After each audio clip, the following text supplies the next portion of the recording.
Welcome to the Deep Dive. This is where we try to cut through all the noise, find the stuff that really matters, and help you make sense of, well, everything that's going on. Today, we're jumping into a topic that's just everywhere. You can't escape it. AI. Artificial intelligence. It's in the headlines. It's what people are talking about. Maybe it's even keeping you up at night a little bit. You know, the fears about jobs disappearing, how it might change government, society, even those really big kind of world-altering, maybe even apocalyptic ideas. It feels so new, doesn't it? Like nothing we've ever seen before, standing right on the edge. But here's a thought. What if the AI everyone's talking about today isn't actually the first time we've dealt with something like this? What if these feelings, these anxieties, they aren't really new? What if they're echoes from centuries ago? Because the AI that caused huge shifts and, yeah, huge anxiety back then, it wasn't ChatGPT, it wasn't Google Gemini, it was the spinning Jenny, the mechanical loom. You know, these clanking, pretty simple machines that completely changed how people lived, how they worked, everything. Long before anyone even thought of the term artificial intelligence. So the technology itself, yeah, that changes dramatically. But the human part, that mix of excitement, fear, just deep uncertainty, that seems, well, remarkably consistent. It's like a thread running through history. Yeah, and that consistency, that thread, that's exactly what we want to explore in this deep dive. We're going to try and dig up the historical roots of this really deep-seated fear humans seem to have about being replaced by technology. It's a fear that, okay, they didn't call it AI back then, but it was basically about automation, right? Machines doing things that people used to do. And for this, we're not looking at, the latest tech blogs or predictions. We're using historical accounts, analyses. These aren't just dusty old facts. They actually show these recurring patterns in how humans react when technology shakes things up.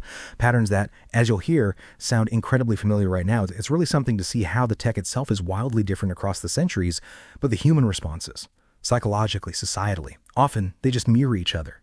Which brings us to, well, a really important question. Are we really in completely new territory here? Or are we just facing a familiar storm, but, with much more powerful technology this time around? Exactly.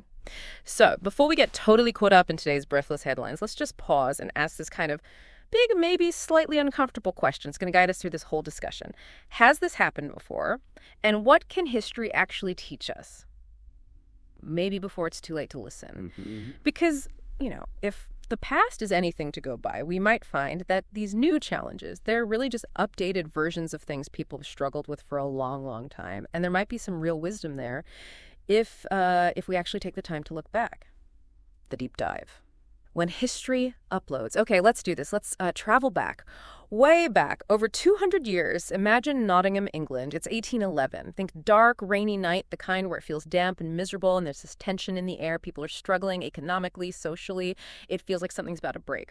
And through that darkness, you see these figures moving quietly, but with this, grim determination. They've got hoods up, faces hidden, and they're carrying sledgehammers.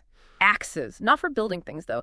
They're heading towards the factories, the workshops, the places where this new industrial future is being built. And they're not building, they're destroying. Smashing machines, not just breaking them, obliterating these new mechanical looms, the knitting frames that had just started appearing.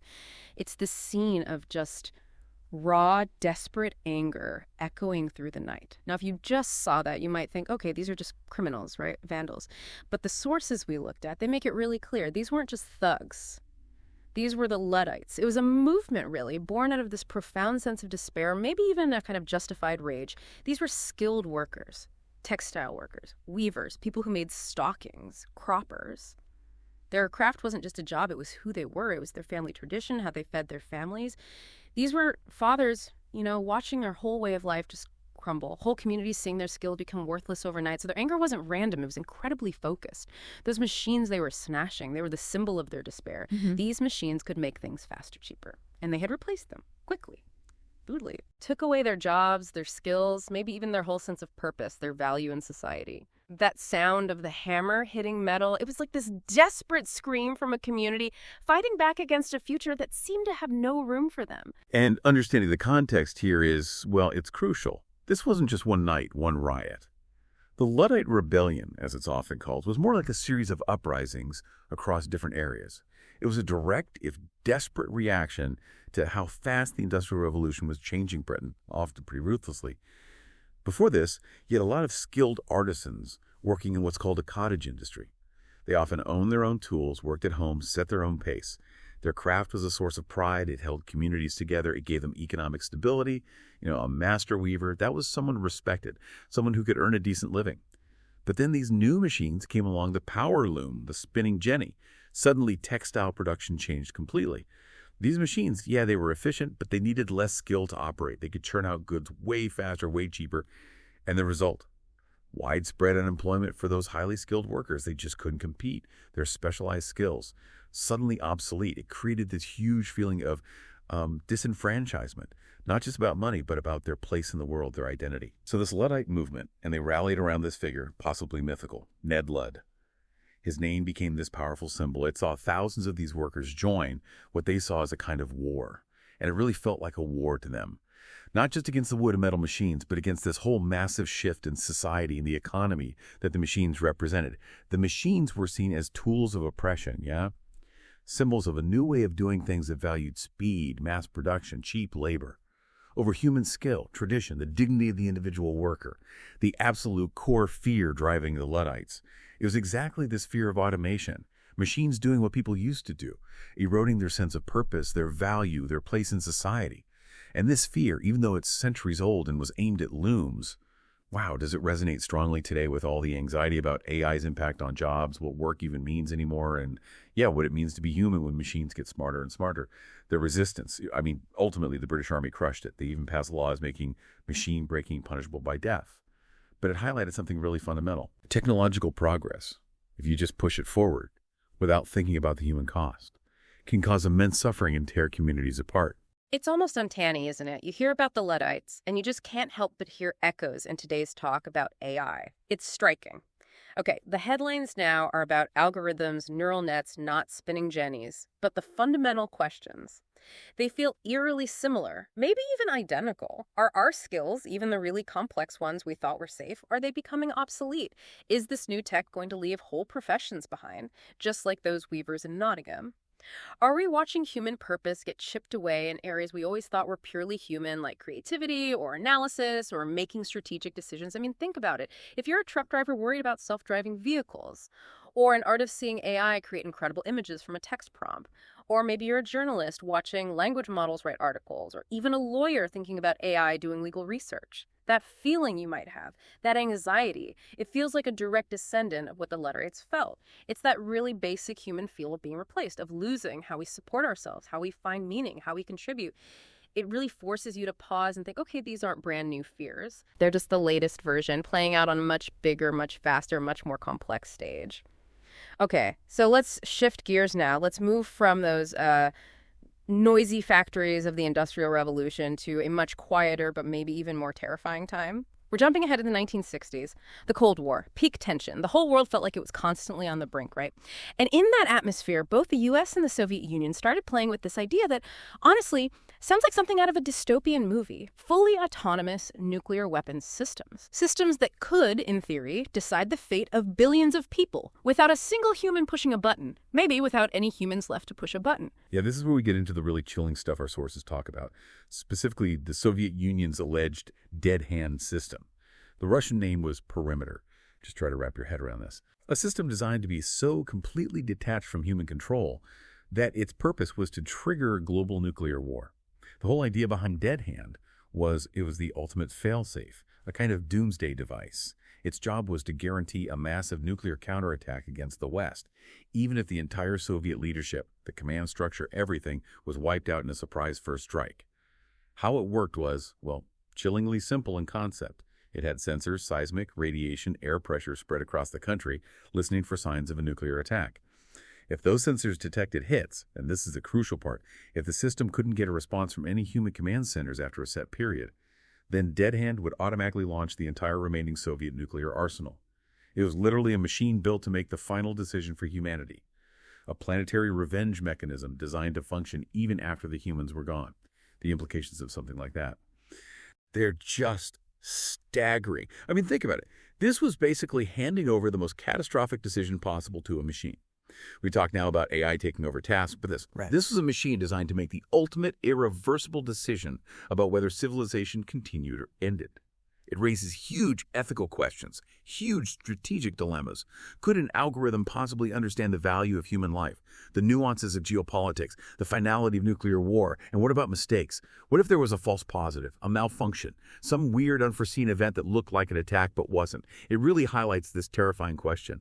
What happens when the thing you build for protection becomes the ultimate judge, jury, and executioner, operating beyond human control, beyond human existence, and definitely beyond any human ability to hit undo? This wasn't about losing jobs. This was about the ultimate loss, global death, losing human agency, losing any future. And the fact that such a system was even conceived speaks volumes about anxiety over control, but also this terrifying willingness to delegate that control to an unthinking machine. And that brings us right to those critical questions the source material really hammers home when talking about Dead Hand. Would it actually work, or would it glitch? Just pause on that for a second. The stakes are literally the end of the world, and the whole thing relies on the system being absolutely flawless, perfect. What if, I don't know, a huge meteor strike, or a massive earthquake, or just some bizarre software bug got misinterpreted as a nuclear attack? What if some series of system failures cascaded into an accidental launch? The risk of unintended consequences when you have complex technology operating autonomously in these kinds of high-stakes, no-going-back situations, it's just mind-bending. It's like the ultimate warning about the danger of handing over final control to systems that can't reason, can't feel empathy, can't adapt to things they weren't programmed for, and definitely can't account for human errors in designing them in the first place.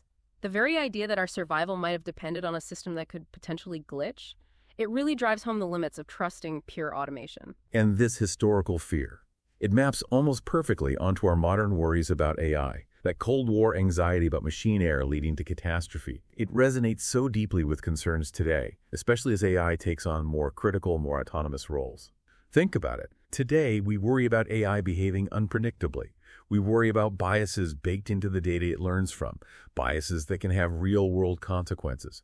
We worry about catastrophic failures in critical systems, power grids, financial markets, maybe medical diagnosis systems. Take AI in medicine. If an AI misdiagnoses something because of flawed data or some weird edge case it wasn't trained on, that could literally be life or death. And who's responsible then? It gets incredibly complicated. Or look at military applications, the whole debate around fully autonomous weapons, killer robots making life or death decisions on a battlefield without a human in the loop. That's a direct echo of the dead hand dilemma, just maybe more localized initially. Or even the complex algorithms running global financial markets. A glitch there, some unforeseen interaction between systems could trigger economic chaos like we've never seen. So it highlights this recurring human nervousness about technology that operates beyond our direct supervision, especially when the potential for mistakes, bias, or just unexpected behavior carries such huge systemic risks. The worry isn't just about what the machine can do according to its programming, it's about what it might do because it's so complex, or because of its training data, or because of some emergent behavior we didn't anticipate and don't fully understand, especially when it's operating outside our immediate grasp. It's that fear of the black box, but scaled up to potentially affect all of society with much higher stakes. Okay, so we've gone from 19th century England, the Luddites smashing looms, to the nuclear brinkmanship of the Cold War and the idea of automated annihilation. Now let's pull it right into today, right now, 2025.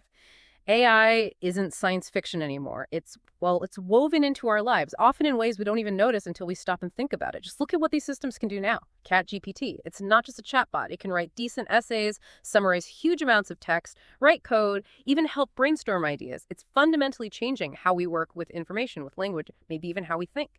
Then you have things like Midjourney, creating these stunning, sometimes photorealistic images, complex designs just from a text description. That challenges our whole idea of what creativity is, who an author is, the value of human artistic skill. But it's not just creative stuff, obviously. AI is increasingly being used in the military, guiding missiles with incredible accuracy, improving surveillance, even moving towards autonomous targeting decisions, pushing the boundaries of human control over violence. Closer to home, you see its influence in elections, hyper-targeted ads, curated news feeds, and now the rise of sophisticated deepfakes that make it harder and harder to know what's real. That erodes trust, fuels division. And then on the flip side, maybe more hopefully, AI is getting incredibly good at diagnosing illnesses, sometimes better than human experts at spotting patterns in scans or data. Which is amazing, but also raises questions about the future of medicine, the doctor-patient relationship, the sheer range and power of what AI can do today. It's undeniably revolutionary, and it's moving so fast it can feel, dizzying, maybe overwhelming. It really is moving at an unprecedented speed. The capabilities we see today were pure fantasy just, 10, 15 years ago. And yet, here's the thing our historical sources keep pointing to, the sort of secret that echoes through time. This isn't new. We've always feared the machine. Despite these absolutely breathtaking advances in AI, the scale, the fact that it's tackling cognitive tasks now, the sheer complexity that underlying human fear, it stays remarkably constant. It's the fear of technology's power. Its potential to just completely disrupt how we live, to make our skills irrelevant, to dominate parts of our lives, maybe even to change what it fundamentally means to be human in a world where machines can think and create in ways we're only beginning to understand. It's fear of the unknown, sure, but deeper than that, I think it's fear of losing control, losing relevance, losing our unique human value in a world increasingly shaped by algorithms. The target of the fear might shift, from manual labor to cognitive work, from physical machines to complex software, but that core anxiety about our place and purpose in a tech-driven world, that just seems to endure. Exactly. And that right there brings us to the crucial difference. Because the fear might be timeless, yeah, a repeating pattern. But what changes is how we respond. That's the key. This is where we have agency, where human choice comes in. We aren't just passengers watching technology happen to us, we're participants. Yeah. And the choices we make collectively, the rules we set, where we invest money and research, how we educate people, the ethical lines we draw, even just our individual attitudes, all of that will massively shape where AI goes from here. The past showed us some responses, right? Violent resistance, which got crushed, or building terrifying automated doomsday systems. But what about now? Are we responding differently, maybe more wisely? Or are we just kind of repeating the old patterns with shinier, newer tools? That is absolutely the critical question for everyone, for you listening, for society. We really need to think about how our current responses to AI compare to those past reactions. Are we, globally, more informed now than those weavers in 1811 felt? They saw their world just vanishing. Or the Cold War leaders who came up with dead hand. Are we better prepared? Do we have strong regulations, clear ethical guidelines, widespread public understanding to help integrate AI responsibly? Or are we, despite all our tech knowledge, still falling into those old traps? Panic, resistance born of misunderstanding, or maybe even just blindly adopting it without enough thought. Look, the Luddites used sledgehammers because they felt backed into a corner, right? They saw no other way to react to this huge disruption. Cold War leaders built automated deterrent systems out of deep fear and mistrust, making this ultimate gamble on mutually assured destruction. Today, our responses look different on the surface. We hear calls for regulation, intense debates about bias and ethics, massive investment and adoption of AI tools, and also, outright fear and rejection. But that underlying human impulse to react, when technology fundamentally changes things, whether it's with fear or cautious hope or even recklessness, that's still a really powerful force shaping what happens next. This is where really listening, thinking critically becomes so important for you, for everyone, to form your own view and push for a more thoughtful approach overall. So we've traced this journey, right?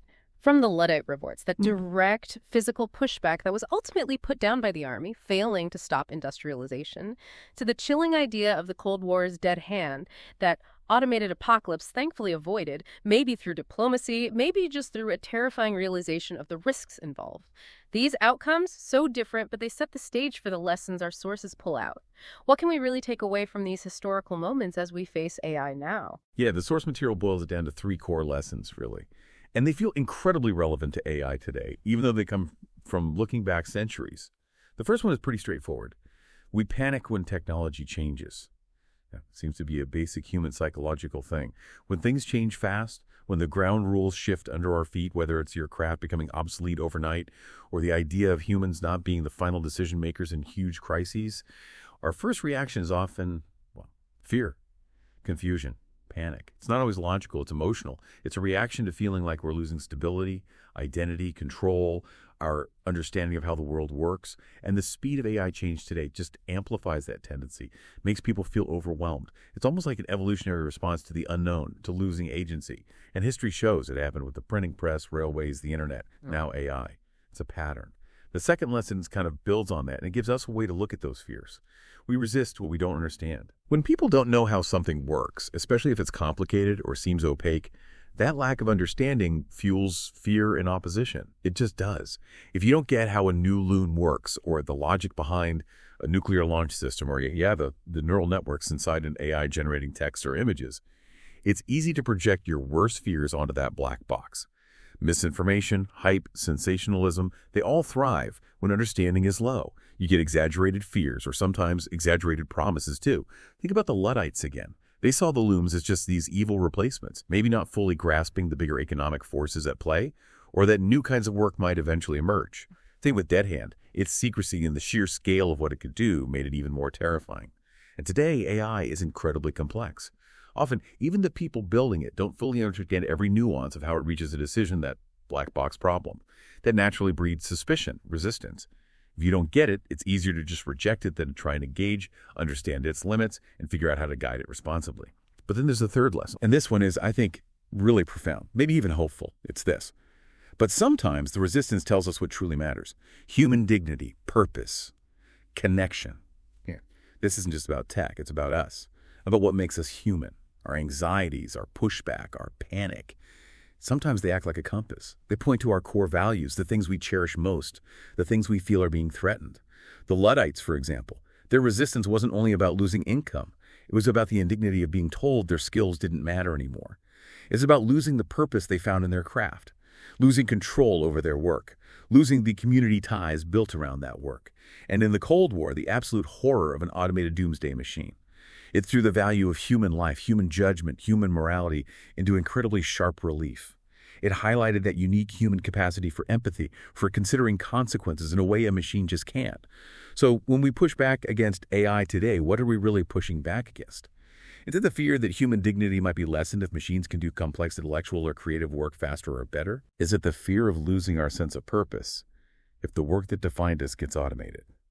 Makes us ask, well, what is our unique contribution then? Is it the fear that real human connection might fade as more of our interactions are mediated by algorithms, or as human roles get replaced by efficient but impersonal systems? Could that lead to more isolation? So our resistance, our anxieties, they can be incredibly valuable signals. They point towards these essential human elements that maybe we need to consciously protect, preserve, maybe even find ways to strengthen as technology advances. This insight gives us a way forward, right? It suggests we should focus on why we're afraid, not just what we're afraid of. It's a chance to define what's truly important about being human in this changing world, and then try to build a future where AI actually supports those things instead of undermining them. It's about making sure efficiency doesn't accidentally erase our humanity. That's a really powerful way to frame it, isn't it? That maybe your own worries about AI, those things that make you feel uneasy, they aren't just random fears floating around. They might actually be telling you something incredibly important about what you value most, about what you hold sacred, maybe. So what stands out to you when you think about your own reactions to all this AI news? When you hear about AI writing code or driving cars or making medical calls, what's the gut feeling? Is it just excitement? Or is there that little flicker of worry, that sense that something important might be getting lost? And if you feel that worry, what could that resistance be telling you about what really matters to you? Is it about your own autonomy, your control over your life, your work? Is it about your need to create something unique, to connect with people genuinely? Or maybe it's a bigger worry about fairness, about opportunity in society. These are personal questions, yeah, but thinking about them could give you a really useful compass for navigating how you personally engage with what's coming. And how we all do collectively. Exactly. And using history this way gives us a path that's not just about fear or knee-jerk reactions. If our resistance highlights these core values, dignity, purpose, connection, then maybe our efforts shouldn't be focused solely on stopping technology. History suggests that's usually a losing battle anyway. It might even hold back genuine progress. Instead, maybe the focus should be on how do we actively safeguard and enhance those very human elements in a world that's becoming more automated? How can we design AI systems and the rules around them so they actually support human dignity, not chip away at it? How do we rethink purpose when machines handle routine tasks, maybe shifting focus to things only humans can really do well? Deep empathy, complex creativity, ethical judgment, building wisdom, things AI might assist with but can't truly replicate. And how do we make sure that with all this digital connection, real human bonds stay strong? Maybe technology can even help foster connection in new ways if we design it for that, instead of letting it erode connection by default. This needs a proactive approach, right? Not just reacting out of panic. It means asking why we're worried, not just what we're worried about, and letting those deeper values guide how we innovate. And that brings us back to right now. We've taken this journey from the Luddite sphere through the Cold War's existential dread right into today's AI revolution. We've seen how these anxieties, even though they wear different technological masks, echo fears from way back, constantly pushing us to redefine who we are in the face of the things we create. And that leads perfectly into this Really powerful final thought from our source material. It kind of cuts right to the heart of our whole relationship with technology. AI didn't start this war. We did, when we forgot our past. Now, sounds harsh, maybe, but I don't think it's meant as just an accusation. It's more like a stark reminder. A reminder of our responsibility in shaping how technology impacts us. It suggests that a lot of the struggles we're having now, they aren't entirely new fights, they're often echoes of old ones, happening because we've kind of forgotten the patterns, the reactions, the lessons history already offered us. If we ignore those recurring cycles of panic, if we don't understand the real reasons behind resistance, if we forget the core human values those reactions reveal, then yeah, we're probably doomed to repeat similar mistakes. Just this time, with tools that are way more powerful and potentially have much bigger consequences. The failure isn't creating the tech, it's failing to learn from the past as we integrate it. It's a really profound point because the real lie, the dangerous idea, isn't that AI is changing everything. I mean, that's clearly happening. The real lie is thinking this has never happened before, believing we're completely unique in feeling this way. That reinforces the cyclical nature of tech anxiety, sure, but more importantly, it highlights how crucial historical perspective is. It's actually empowering. We are not the first generation to feel this strange mix of wonder, hope, and deep unease facing a disruptive new technology. The spinning jenny was AI to the Luddites in terms of its impact. Dead Hand was the ultimate autonomous system back then, pushing the limits of human control. Really internalizing that can free us from feeling uniquely lost and maybe, just maybe, help us respond with more wisdom this time around. And that brings us to one last, really provocative idea from the source. Something for you to really chew on after we finish here. It asks us to rethink how history even works. History doesn't repeat. It uploads. Now, what could that mean for our future, for our relationship with technology as it keeps evolving? Is it a warning? Like our past mistakes, our old fears, our reactive patterns, are they not just recurring but actually getting digitized, amplified, maybe even embedded into the AI systems we're building? Are we basically automating our historical baggage, making it harder to escape? Or is it maybe an invitation? An invitation to actually engage with that uploaded history, to learn from it deeply, to understand those core human values that past resistance highlighted so clearly, and then maybe to consciously try and rewrite the code, to rewrite our future responses, to design systems and societies that intentionally protect the things that matter most, the things our deepest anxieties point to, rather than accidentally letting technology